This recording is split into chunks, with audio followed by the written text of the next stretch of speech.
تبارك الذي بيده الملك وهو على كل شيء قدير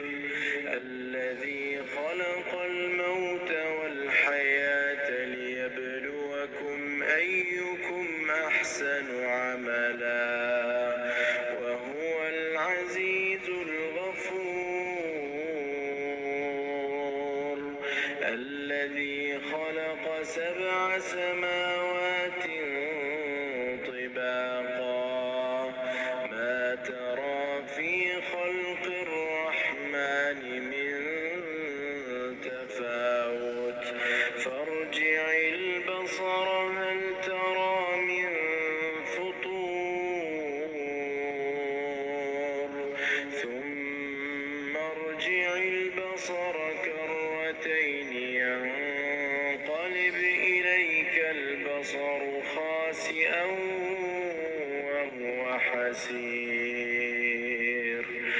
ولقد زينا السماء الدنيا بمصابيح وجعلناها رجوما للشياطين وأعتدنا لهم عذاب السعير وللذين كفروا بربهم عذاب جهنم وبئس المصير إذا ألقوا فيها سمعوا لها شهيقا وهي تفور تكاد تميز من الغيظ كلما ألقي فيها فوج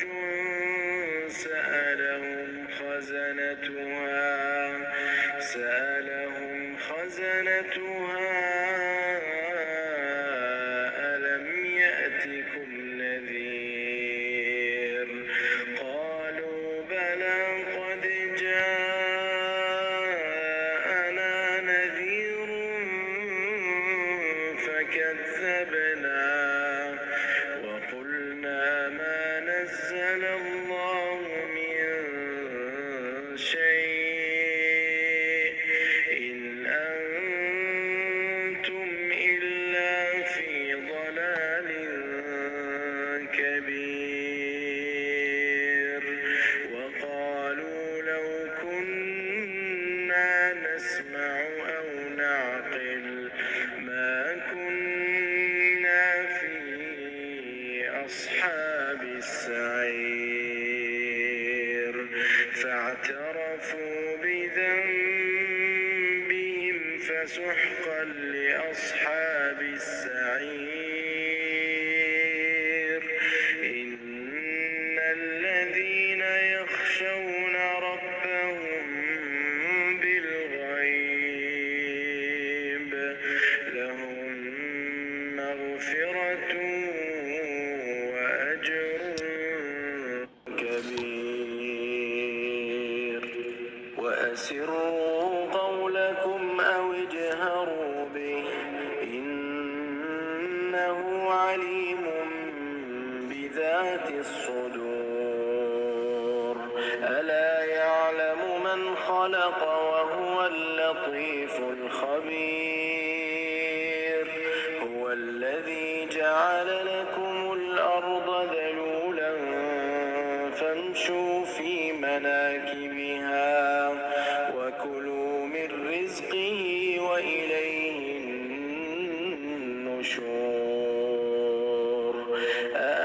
أأمنتم من في السماء أن يخسف بكم الأرض فإذا هي تمور أم أمنتم من في السماء